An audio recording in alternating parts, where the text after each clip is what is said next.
l'élément humain, je dis souvent, l'élément humain ne se raconte pas, il se vit. Et du coup, si Serge me demande comment je me sens, eh ben en fait, je me sens embêtée.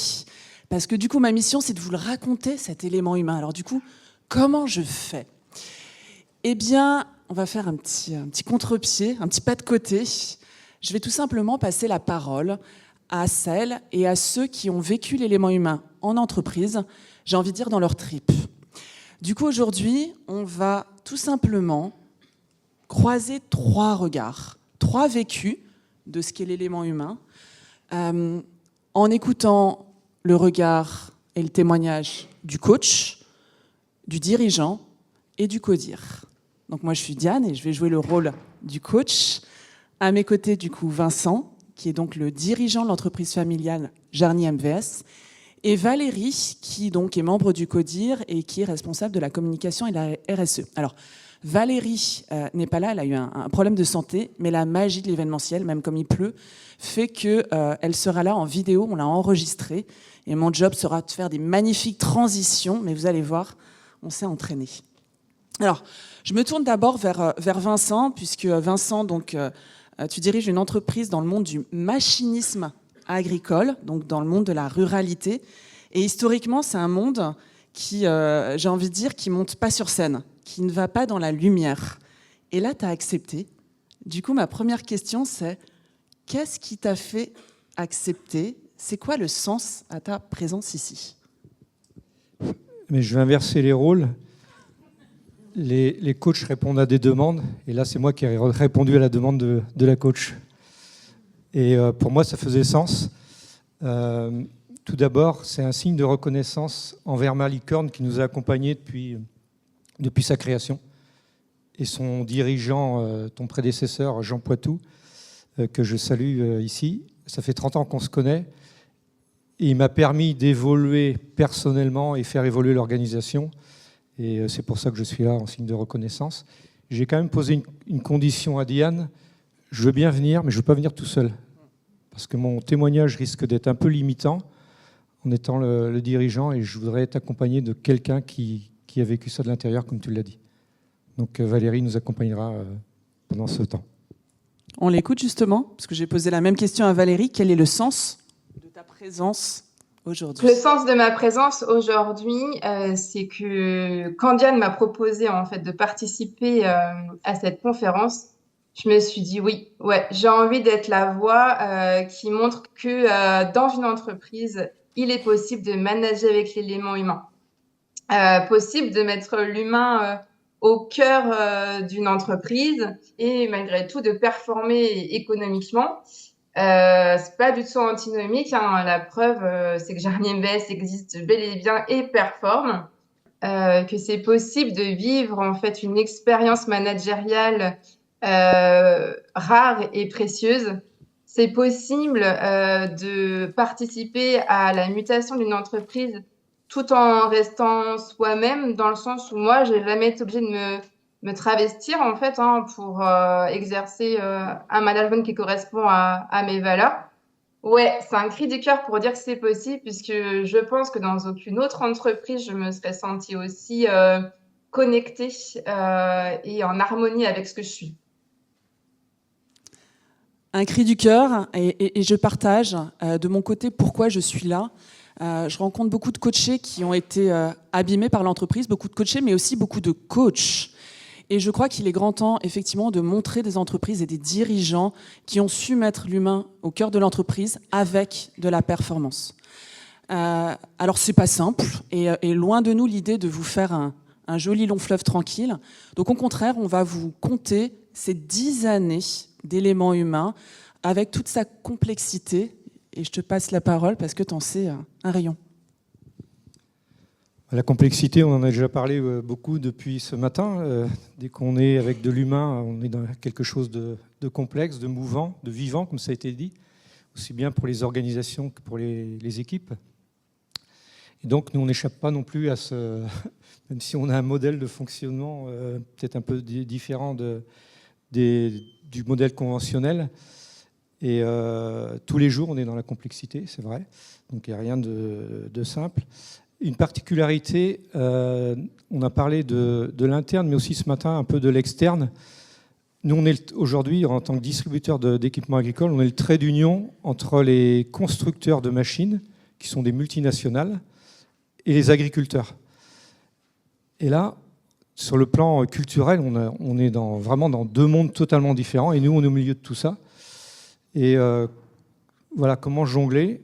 Et j'ai bien aimé une intervention, je ne sais plus si c'était Serge ou précédemment, où on a parlé de douceur interne et de dureté à l'extérieur. Et bien, c'est dans le monde dans lequel on est, et on fait en sorte que ce petit cocon interne puisse fonctionner avec ces deux mondes différents.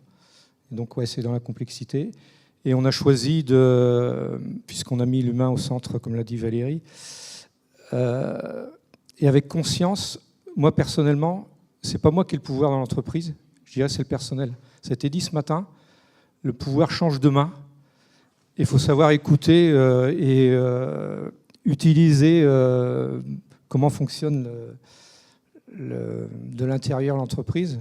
Les collaborateurs ont beaucoup plus de capacités que moi, donc connaissances, etc. Donc quelque part, il faut savoir les écouter. C'est ce qu'on a choisi comme mode de fonctionnement. Donc ça prend un peu plus de temps. On a parlé de temps court et de temps long. Et c'est pour ça qu'au bout de 10 ans, on en est encore là. Et ça continue, quoi. Donc voilà, on est dans quelque chose de complexe, effectivement. Merci d'avoir planté le décor. Et c'est parti pour quand même un petit peu d'histoire sur l'élément humain. Mais avant ça, peut-être, qui connaît l'élément humain dans la salle? Que je sache. Ouais, ok, la grande majorité. Qui a été formé à l'élément humain? Ok. Et qui est certifié? Ok. Bon, du coup, vous devez tous connaître effectivement Will Schutz, donc l'élément humain et son œuvre. Donc Schutz, c'est un psychologue américain qui a été diplômé en 1950. Et j'ai envie de dire, l'histoire commence en 1952, en pleine guerre de Corée. Il est rappelé par la Navy pour étudier et prédire le comportement d'un groupe d'humains qui travaillent ensemble, notamment dans les fameuses salles de commandement américaines. Il fait le job. Il arrive même à constituer des équipes qui sont dites productives dans 75% du temps. Il paraît que la Navy était ravie, et l'histoire dit que Schutz, lui, était profondément insatisfait. Et donc finalement, il va dédier sa carrière à comprendre les 25% restants. Qu'est-ce qui fait que dans ces 25%-là, on n'arrive pas, à date, à créer des équipes productives? Du coup, il va se lancer effectivement dans l'étude du comportement humain et des interactions. Ça va l'amener à tester des approches à l'époque dites non traditionnelles. Notamment, il va beaucoup utiliser le mouvement du corps. Qu'est-ce que le mouvement du corps dit de nous? Ça débouchera sur ce qu'on appelle les microlabs. Et il a énormément utilisé également, par exemple, les imageries, les visualisations. Et toutes les connaissances, tous les outils qu'il va progressivement mettre en place, il va les regrouper dans les années 80 dans ce qu'on appelle un guide. Et ce guide, c'est l'élément humain qui vise à développer le potentiel individuel des équipes et de l'entreprise. J'insiste parce que l'élément humain, ce n'est pas, vous me dites, vu que vous êtes tous experts, ce n'est pas à proprement parler du coaching. C'est un guide de développement du leadership et des équipes au sein des entreprises pour avoir des entreprises performantes. À la base, c'est ça. Et donc, effectivement, c'est un guide avec comme un process, mais surtout avec des principes que Serge a mentionné. Des principes, il y en a 3 dans l'élément humain. La vérité, le choix et l'ouverture. La vérité, on en a parlé tout à l'heure, vérité et ouverture, c'est le grand simplificateur, osez dire. Le choix, c'est complètement lié à la notion de responsabilité. Et Schutz avance le principe suivant: et si chacun de nous est à 100% responsable pour lui-même et de la situation. Et le dernier principe, c'est la conscience de soi, notamment de son comportement, pour sortir des comportements dits défensifs, qui sont ces fameux comportements toxiques en entreprise. Quand vous vivez l'élément humain, en fait, pour ceux qui ne l'ont pas fait, vous vivez, j'ai envie de dire, une gigantesque expérience, ou tout un tas d'ateliers expérientiels qui visent en fait à vous faire expérimenter ces 3 principes et aller au-delà de ce que vous faites habituellement. Et c'est par ce côté expérientiel que, moi je pense, l'élément humain a toute sa puissance parce qu'il vous amène à cette prise de conscience. Donc faire l'élément humain, c'est faire 2 modules, un premier module de 4 jours et un deuxième module de 3 jours, complètement expérientiel. Et comme c'est expérientiel, je me tourne vers Vincent pour te demander, toi qui l'as vécu, quel est ton feedback? Comment tu l'as vécu justement, cet élément humain? Alors, toi, tu as mis un peu d'histoire, moi je vais en faire un petit peu aussi.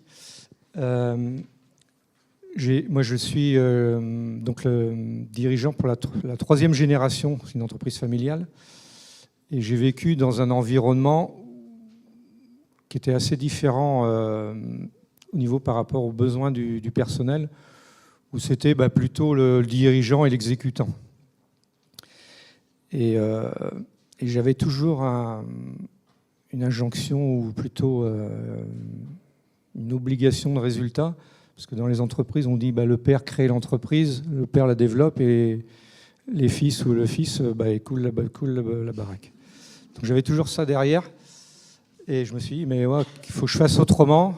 Quelle est ma mission? Il faut que je fasse différemment, et que je suis pas mon père, je suis pas mon grand-père, bien que j'ai bénéficié du travail qu'ils avaient fait précédemment et encore aujourd'hui.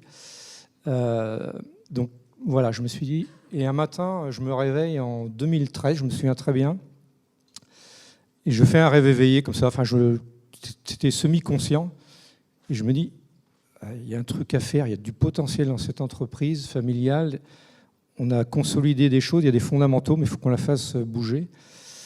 Et j'ai envie d'une aventure humaine, donc d'embarquer. J'ai de la chance parce que j'ai le pouvoir en fait de décider, contrairement à des managers qui aimeraient embarquer leurs équipes, mais si le N+1 n'a pas envie, ça ne le fait pas. Donc j'ai dit, je vais embarquer les équipes dans une aventure humaine, tout en restant assez pragmatique avec 3 objectifs. Le premier, c'est bien sûr un niveau de rentabilité, je dirais correct, voire ambitieux. Le second, c'était développer notre couverture marché en fidélisant nos anciens clients et en allant en conquête sur des... Nous, on a plusieurs productions agricoles sur notre territoire et on n'explorait pas tout. Donc, je me dis, on va développer des choses.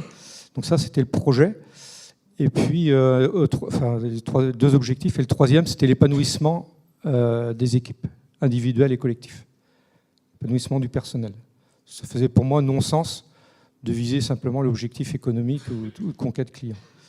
Donc j'avais toujours ça derrière la tête, mais le problème c'est que comment faire? Je ne savais pas trop comment m'y prendre.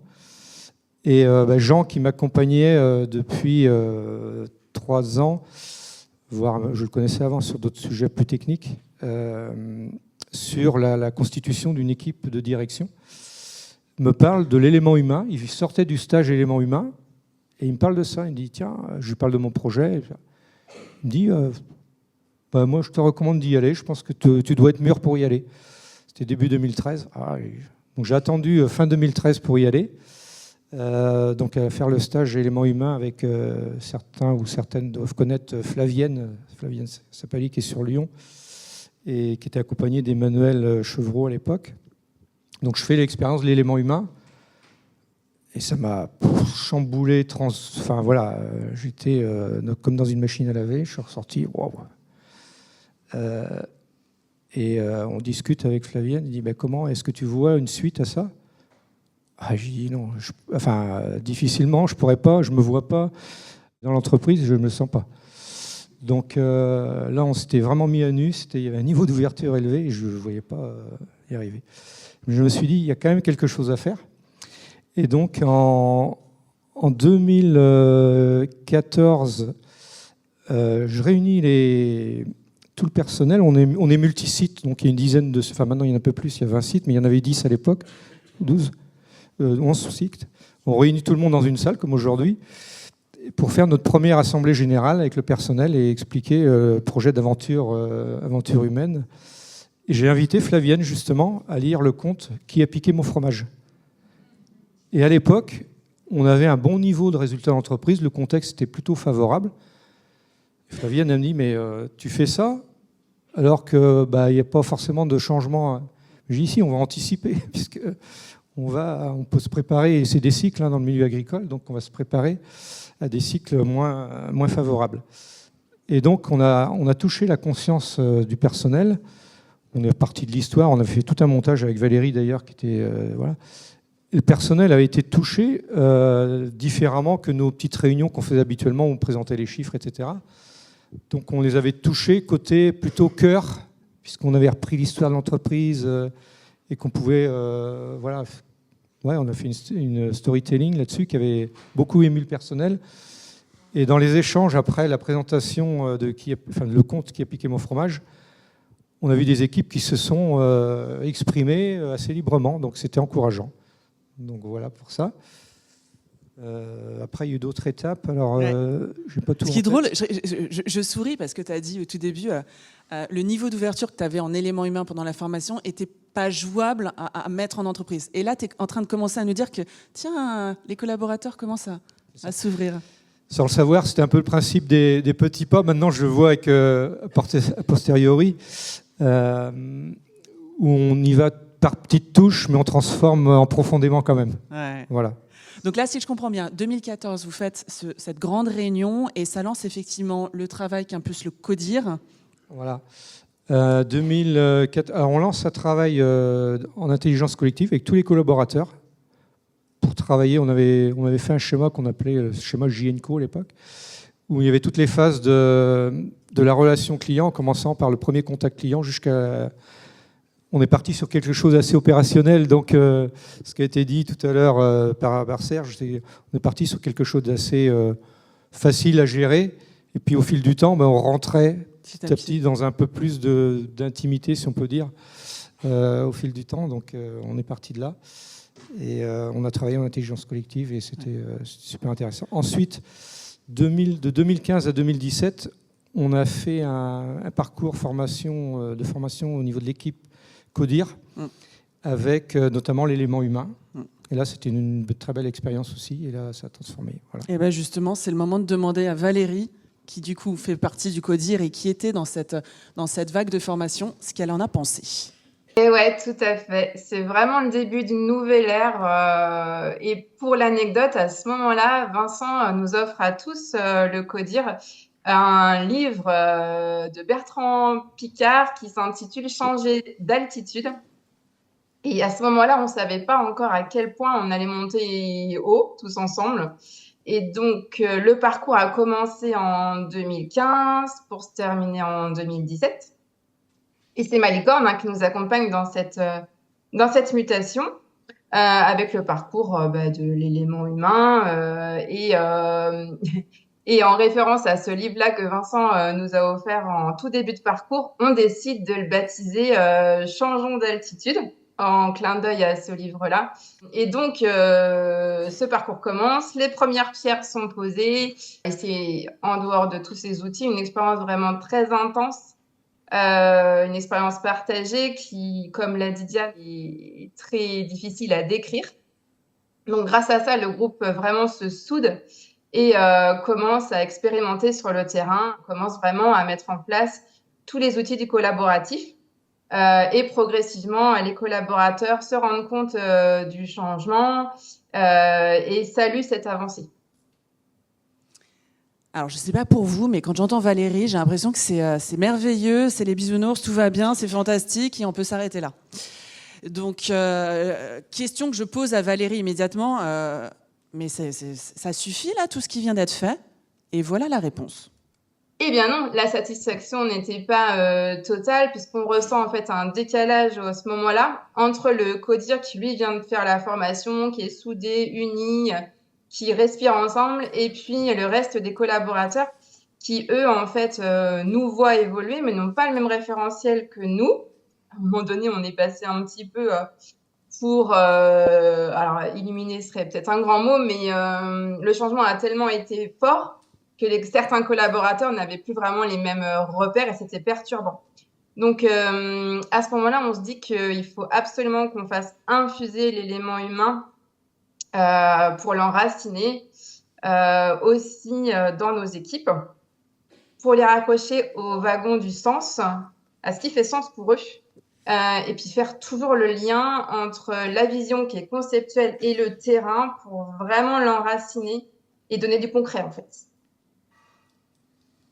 Bon, Valérie le dit bien, hein, l'accompagnement du CODIR à ce moment-là n'était absolument pas suffisant. Il fallait diffuser plus largement l'élément humain au niveau des collaborateurs et effectivement toujours avoir un travail de vision très concret.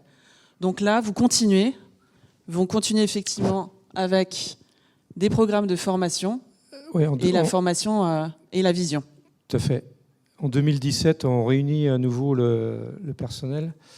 Donc c'était la 3e fois, puisqu'on l'a fait en 2015, 16, 17. Ouais, on manque des étapes, là, mais 2017. Et on repart, on élabore, on écrit la vision et on part d'un travail en intelligence collective. Enfin, il y avait une première phase 2013-2017, et là c'est la 2e phase, mais avec un processus un peu plus affiné. Et on travaille donc avec les 6 niveaux logiques de la vision, avec les valeurs, etc., l'ambition, et puis bien sûr la raison d'être, et les projets stratégiques, etc. Et là, on embarque vraiment l'équipe qui se fédère autour d'un projet. Alors c'est à la fois l'aventure humaine et le projet d'entreprise qui est embarqué dans ce processus. Et derrière, s'ensuit des formations, éléments humains supplémentaires pour d'autres types de personnel. Alors soit à titre individuel, soit à titre en interne. Et là encore, on a l'impression que la vie en entreprise est un long fleuve tranquille. Mais cette journée s'appelle l'environnement en constante mutation. Et non, ta vie, votre vie n'est absolument pas un long fleuve tranquille, puisque en 2018, patatras. Alors 2018, effectivement, on avait un contrat de distribution avec une marque historique qui était à l'époque, c'était mon grand-père, il avait commencé avec cette marque-là. Donc ça faisait 60 et quelques années, presque 70 ans. Et cette multinationale décide de reconfigurer son réseau de distribution. Nous, ça représentait à peu près 20% de notre activité. Et plaque, donc rupture de contrat. Mais comme on avait commencé à bosser sur la vision avec les équipes, il y a eu cette pratique de travail collectif et aussi de solidarité qui s'était créée.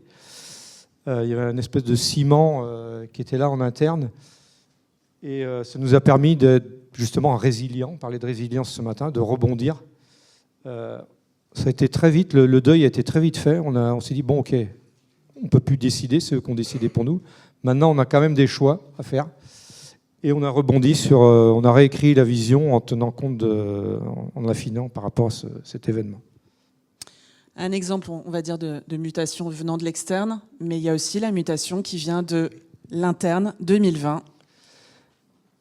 Alors voilà, 2020, il y a eu quelques tensions au sein du CODIR. C'est-à-dire que le 2018 avait laissé... On avait bien bossé quand même, mais on avait des collègues en interne qui avaient d'autres envies d'aller vers l'extérieur. Pour moi, d'autres envies. Non, on a perçu d'abord des tensions. Et ils sont allés en stage éléments humains. Il y en a 5 de l'équipe de direction qui sont partis à titre individuel, même si on avait fait déjà un parcours en intra, pour un peu creuser ce qui se passait. Donc je me suis dit, là, je préfère avoir un regard clair et qu'ils l'expriment eux à leur niveau, qu'est-ce qui se passe réellement, et puis de faire des choix ensuite. Donc en fait, ce qui s'est passé, c'est qu'il y a 3 membres du CODIR qui ont quitté l'entreprise, parce qu'en fait, moi je n'avais pas perçu, j'avais peut-être pas été assez vigilant à ce moment-là, j'étais tellement pris dans le problème de cette rupture avec la marque. Il y avait des problèmes de rétention en interne, d'ego que je n'avais pas perçu auparavant, qui montaient, alors que c'était pas perceptible. Et donc ça s'est découvert à ce moment-là. Donc 3 départs et du coup un CODIR qui est recréé. Alors 3 départs, il a fallu remplacer évidemment, on a lancé des recrutements. On a recruté 4 personnes, parce qu'après il y a eu un départ en retraite également. On a recruté 4 personnes venant de l'extérieur, quasiment en même temps. Donc reconfiguration de l'équipe. Donc on parlait des stades d'évolution des équipes tout à l'heure dans la présentation précédente. Donc on avait tendance à avoir un pourcentage plutôt élevé vers l'équipe solidaire et la vision partagée. Et là, on redescendait d'un cran en intégrant ces nouvelles personnes. Reparcours. Et du coup, reparcours, là, à ce moment-là, tu nous rappelles et tu nous dis, nouveau CODIR, donc fédérer ce nouveau CODIR autour des principes de l'élément humain et retravailler une vision. Et là, du coup, on choisit de vous accompagner avec une approche dérivée de l'élément humain, que peut-être certains d'entre vous connaissent. Elle s'appelle recherche de carrière implicite, Implicit Career Search, ICS. C'est une approche qu'on utilise en général plutôt pour l'individu, quand il a besoin de redéfinir son projet professionnel. Et là, on applique l'approche à tout le CODIR, en invitant chaque membre du CODIR, dans un premier temps, à travailler sur sa vision personnelle. Qu'est-ce qui faisait qu'ils étaient là, quelles envies, quelles aspirations ils avaient. Et à partir de là, on conjugue toutes ces visions. Et ce qui était génial, c'est que le recrutement c'était pas un hasard. Hein. Donc en fait, tout s'est conjugué en une vision collective. Et c'était un moment, moi, personnellement, que je n'oublierai jamais, avec des membres du CODIR qui ont affirmé leurs profondes aspirations. L'un d'entre eux qui a dit, écoutez, moi j'ai 55 ans et je veux voir mes petits-enfants vieillir. Est-ce que vous acceptez que je décélère ? Et là, un autre qui a dit, écoutez, je suis d'une famille tellement humble que je n'ai jamais osé dire quelles étaient mes envies profondes d'évolution. Et il a dit quel poste il avait envie d'atteindre. Les deux ont été ovationnés, c'était magique. Mais je vais laisser Valérie en parler. Bizarrement, je m'étais dit, on a tellement vécu quelque chose de fort avec l'ancien CODIR que c'est impossible que ça se repasse à nouveau. Et pourtant, la mayonnaise, elle prend tout de suite. C'est presque magique, en fait. On aboutit tous ensemble à une vision hyper simple, naturelle, fluide. C'était assez incroyable, en fait, le respect qu'il pouvait y avoir entre nous au moment de la construction de cette vision. C'était vraiment fluide et pourtant ça a duré 9 mois. Bon, après c'est le temps d'un accouchement, à mon avis, le parallèle est plutôt pertinent, je trouve. Et fort de l'expérience de la vision précédente, puisqu'on s'est nourri aussi de tout ce qu'on avait bien fait, mais de tout ce qu'on avait peut-être aussi pas fait justement et qui aurait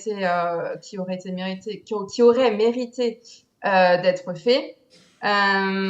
Notamment, l'écueil de la dernière vision, c'était qu'on ne l'avait pas assez fait vivre sur le terrain. Donc là, on s'est vraiment posé la question, comment faire vivre la vision sur le terrain ?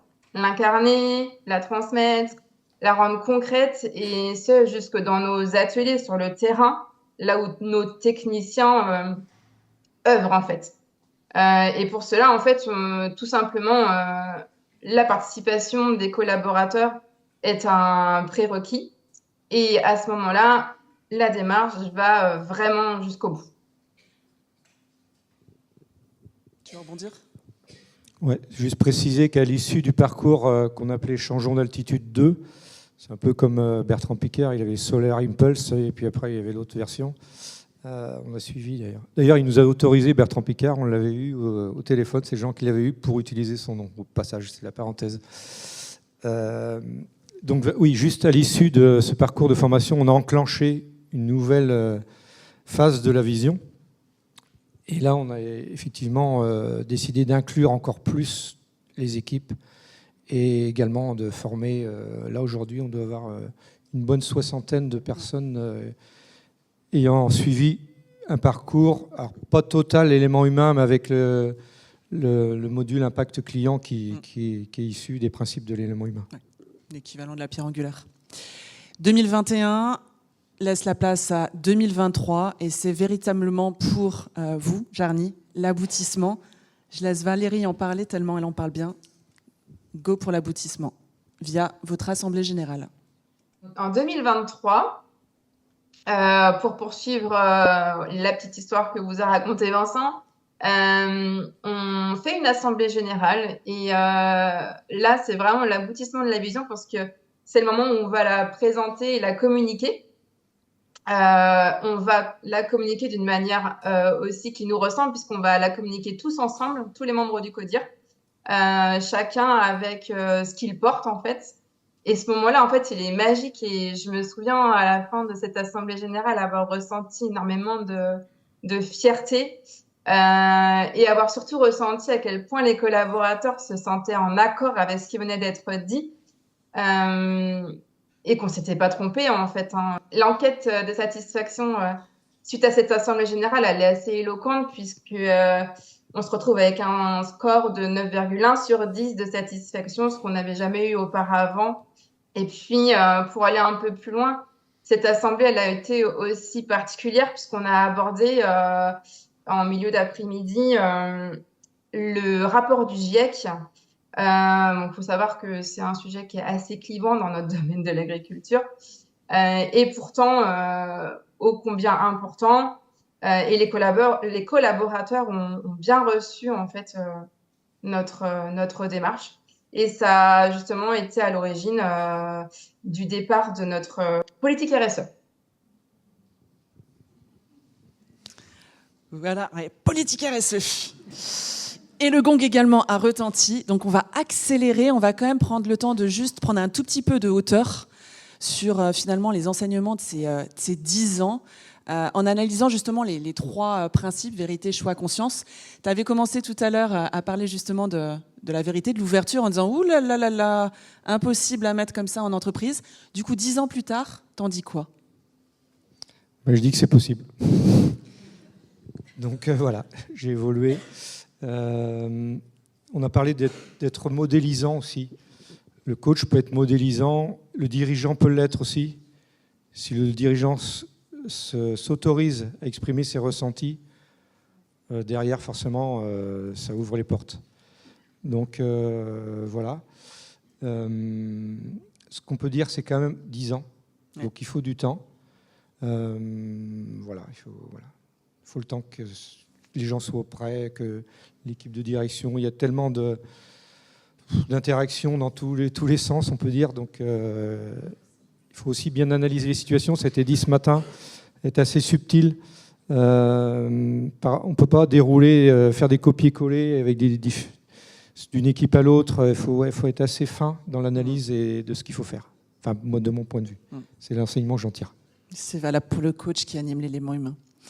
Le deuxième point que tu avais mentionné quand on avait échangé, c'est la notion de responsabilité et de courage. Tu nous en dis plus ? Déjà dans le principe, au départ, nous, on l'affiche haut et fort, c'est qu'on vise l'autonomie raisonnée. On parle d'agriculture raisonnée, nous, dans notre milieu, nous on parle d'autonomie raisonnée en interne, donc de responsabiliser les personnes. Et attends, j'ai perdu le fil après. Du courage. Oui, le courage. Et le courage managérial, effectivement. On avait manqué un petit peu de courage la première phase. On sentait le personnel pas trop prêt à être bousculé. Donc, il y avait un peu d'évitement amical, même pas mal d'ailleurs. Et là, en étant plus ouvert, je vais faire référence à Montaigne, je t'en ai parlé tout à l'heure. Un parler ouvert ouvre un autre parler. Comme le font l'amour et le vin. Et là, ça ouvre d'autres portes, quoi. Et vous avez également pris conscience de vos propres comportements, notamment vos propres comportements défensifs, avec un petit sauveur qui s'était exprimé. Tu veux qu'on écoute Valérie là-dessus ? Oui, je partage. Et oui, parce que je partage complètement ce que dit Vincent. Pour moi aussi, c'est le courage de certains membres du CODIR qui a permis d'aller au bout de la démarche cette fois-ci, dans le sens où il a fallu prendre des décisions courageuses, par exemple de débarquer certaines personnes qui partageaient pas nos valeurs et qui nous tiraient en sens inverse. Et puis, oser dire stop au sauvetage. Dans la première vision, le premier élément humain qu'on a fait avec le premier CODIR, je pense qu'on a eu tendance à confondre bienveillance et sauvetage et qu'on a fait tout ce qu'on a pu parfois pour sauver les gens. Or, personne ne nous a jamais demandé d'être sauvé finalement. En osant dire stop au sauvetage, eh bien c'est là qu'on a commencé à exploser en fait la puissance de l'élément humain. C'est vraiment ce que j'ai ressenti. Grâce aussi à l'ouverture, une plus grande ouverture vers nos collaborateurs. Et puis de prendre cette responsabilité aussi, de prendre nos responsabilités, de prendre des décisions. Voilà, tout est dit. Je vais bien rajouter quelque chose, une formule que moi j'utilise, que je ne partage pas trop parce que c'est pas super bienveillant, mais je vais le dire quand même.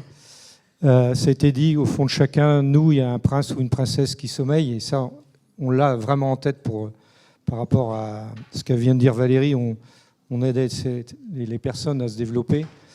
Et malgré tout, quelle que soit la longueur de la piste, un cochon ne décollera jamais. Je fais allusion aux 5%.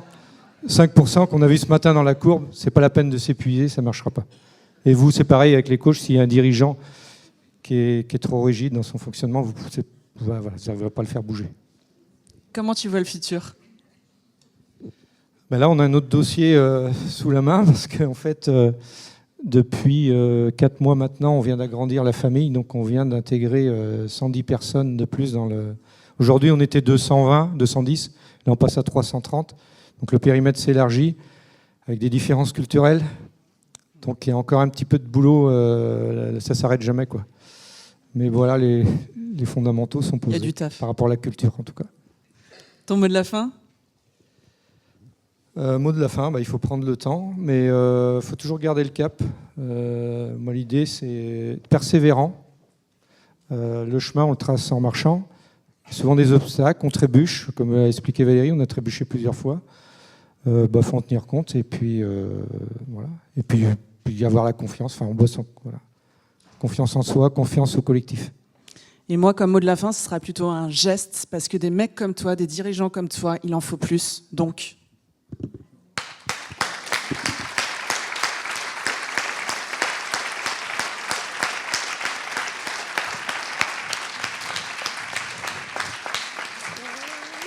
Je te remercie, Diane, mais je vais vous passer un message que sans coach, sans accompagnement, on n'en serait pas là aujourd'hui. Donc, je pense qu'il y a vraiment, vraiment du boulot à faire. Vous l'avez dit, la différence entre les demandes et les besoins dans les entreprises. Moi, je le vois, je suis aussi dans le conseil d'administration d'une coopérative avec plusieurs entreprises comme la nôtre. Je vois le décalage qu'il peut y avoir, et il y a vraiment du potentiel, et vous avez vraiment votre place, parce que moi, sans ma licorne, j'aurais pas pu faire ça. Donc voilà, merci.